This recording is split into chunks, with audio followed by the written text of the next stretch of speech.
इस समय जखनिया विधानसभा का जो कार्यालय है उस कार्यालय पे हूँ। हमारे साथ माननीय बेदीराम जी हैं। जनता में जो विकास किए, जनता के लिए जो जनहित में जो कार्य किए गए, हम उस कार्यों को लेकर आपसे जानकारी चाहेंगे कि किन किन कार्यों को जो है जनता में जो है सफलता से जो है वो कार्य सफल हुए हैं, किन कार्यों का शिलान्यास भी हुआ है, उस कार्य को हम आपसे जानकारी चाहेंगे।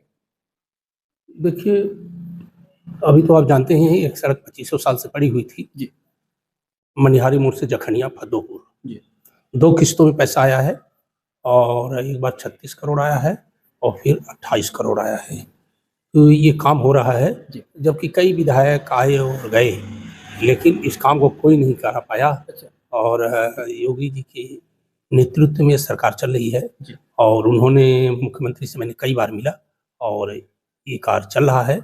और दूसरा, मैंने अभी जो उठाया विधानसभा में, उसमें जो हमारे कस्बे हैं, जैसे हंसराजपुर है, जखनिया, मौदिया, सादियाबाद, ये सब में नाला नहीं है। वो नाला को मैंने दिया है, उसको स्वीकार भी कर लिया गया है कि हाँ, इसको जो है संज्ञान में ले लिया गया है और ये भी जल्द ही बनेगा। सरकारी कामकाज में थोड़ा देरी होता है। 4 पुल का मैंने दिया था और 28 सड़कें नव निर्माण की हैं, वो भी पैसा उससे आ गया, मंजूर हो गई हैं, पैसा भी आ जाएगा। कुछ आ गया है, कुछ बाकी है और 70 सड़कें हैं विशेष मरम्मत की। इस तरह से 4 पुल है और काफ़ी सड़कें हैं और इस तरह से जो काम इस सरकार में बहुत तेजी से हो रहा है। और हम जान लीजिए कि ज़्यादा से ज़्यादा 4-5 महीने में या ज़्यादा से ज़्यादा 1 साल में कोई काम नहीं बचेगा जो काम करने को बाकी रह जाए। और एक मैंने और ही करा था, यहाँ जो है बीज बदनाल के राजकीय बीज संरक्षण यहाँ हंसराजपुर में बनाया गया था, वो जर्जर हो गया, उसके लिए मैं दूसरा मांग किया, वो भी मंजूर हो गया है। और हर विधानसभा के लिए एक स्टेडियम, वो भी जो है मैंने दिया है, वो भी पास हो गया है। ये एसडीएम साहब को कह दिया गया है जमीन उपलब्ध कराएं और उसमें जल्द से जल्द उसका निर्माण हो। स्टेडियम तो पहली बार हम देख रहे हैं, मिनी स्टेडियम है। तो मिनी स्टेडियम कितने बताया? 3 हमारे विधानसभा में 3 मिनी स्टेडियम हमारे विधानसभा में हर ब्लॉक में जल्द से जल्द बनेगा। एक खबर बहुत तेज से चल रही है उन्नाव मामला को, इसी मामला को लेकर आपके जो है मुखिया सुभाष पार्क के जो राष्ट्रीय अध्यक्ष माननीय ओम प्रकाश जी ने बयान देते हुए हद दिए, क्या उसको लेकर काफी जो है ट्रोल किया जा रहा है, इस पर आप क्या कहना चाहते हैं? क्या उनका उस तरह से जो है बयान देना क्या? अच्छा, उन्नाव वाले कांड पर तो उसमें ऐसा है कि देखिए, जिस समय इंटरव्यू लिया जा रहा था तो जैसे अभी हम ही इंटरव्यू दे रहे हैं, बगल में लोग खड़े हैं तो हंसने वाली बात बोल दें, तो उसमें उनका उद्देश्य वो हंसने का नहीं था कि मैं इंटरव्यू दे रहा हूं तो हंसूं। उस शब्द ही ऐसा बोल रहे हैं तो उस समय दुख था कि बगल में आदमी ऐसी बोली बोल दिया कि हंसी आ गई। वो हंसना नहीं चाहते थे, हंसी आ गई। देखिए, ऐसा है ना कि विपक्ष का काम है ये सब जो है अनायास का किसी बात को बतंगड़ बनाना, झूठा। तो देखिए, हम ही इंटरव्यू दे रहे हैं, इधर से किसी ने कुछ बोल दिया तो हंसी आ जाएगी। अब उसका तुक लगाए लोग कि उस बात पर हंस दिए।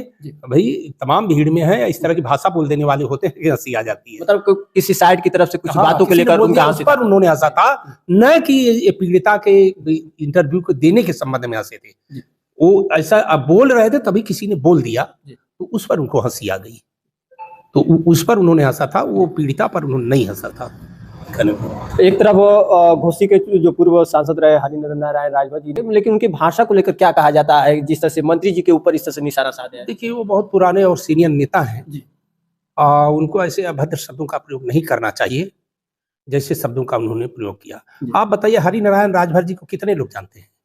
और दूसरी चीज, वो माननीय ओम प्रकाश राजभर जी ये क्या गरीबों के, वंचितों के साथ साथ राजभर के वो नेता हैं और समाज को, राजभर समाज को जगाने का काम करते हैं।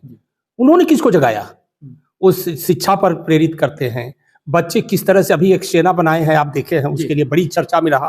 तो वो सेना से लोग तात्पर्य लगा रहे थे कि वो सेना जो है लड़ाई करे, वो लड़ाई के लिए सेना नहीं है।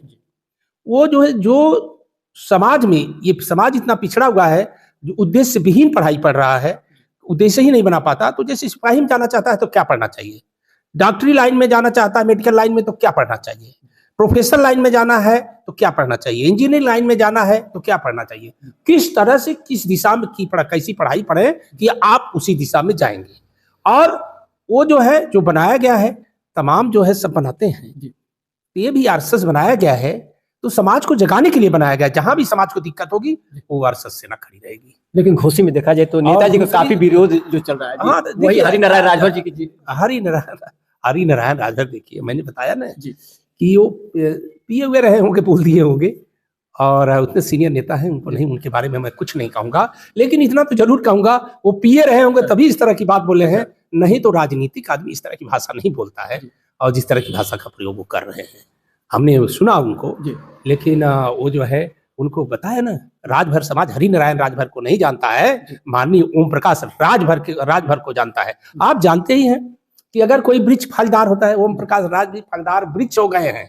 अब कीचड़ उसी पर उछाला जाता है, पत्थर उसी पेड़ में मारा जाता है जिसमें फल होता है। तो ओम प्रकाश राजभर जी फलदार वृक्ष हो गए हैं। तो ऐसे हरिनारायण जैसे माननीय हरिनारायण जैसे लोग बहुत कंकड़ फेंकेंगे, और जो आगे बढ़ता है तो उस पर तो उसका तो विरोध होता ही है। तो वो अपने जो है ईर्ष्या भावना से वो इस तरह का विरोध कर रहे हैं, और वही मैंने बता दिया। और क्या, चलिए बहुत बहुत धन्यवाद सर। जैसे कि हमने अभी बातचीत में किया, जो कि अभी जिस तरह से हरिनारायण राजभर जी के ऊपर जो बातें चल रही है, काफी लोग का बयान भी आ रहा है, तो कहीं ना कहीं जिस तरह से एक पूर्व सांसद की जिस तरह से भाषा रही, उनका प्रतिक्रिया भी उस तरह से आ रही है। लेकिन माननीय बेदी राम जी से जब हम जानकारी लिए उन्नाव जो है पीड़िता के मामले को लेकर, जो कि ओम प्रकाश राजभर जी ने जिस तरह से बयान में हंसने की जो बात आई, उसको लेकर फिर से उन्होंने मीडिया पर आकर अपनी बातें रखा कि हम किसी और बातों को लेकर वहां हंस पड़े थे, दोबारा उनको कहना पड़ा। लेकिन उन्हीं के जो है उन्हीं की पार्टी से जो कि विधायक है, आज बेदी राम जी से हमने बात किया, जो कि इनका भी वही बयान है कि माननीय मंत्री जी जो है कुछ अदर बातों को लेकर वहां जो है हंस पड़े। तो फिलहाल ये तमाम बातें खुलकर आई। तो इस वक्त हम खास जखनिया से खास भी इंडिया के साथ में बिमलेश कुमार।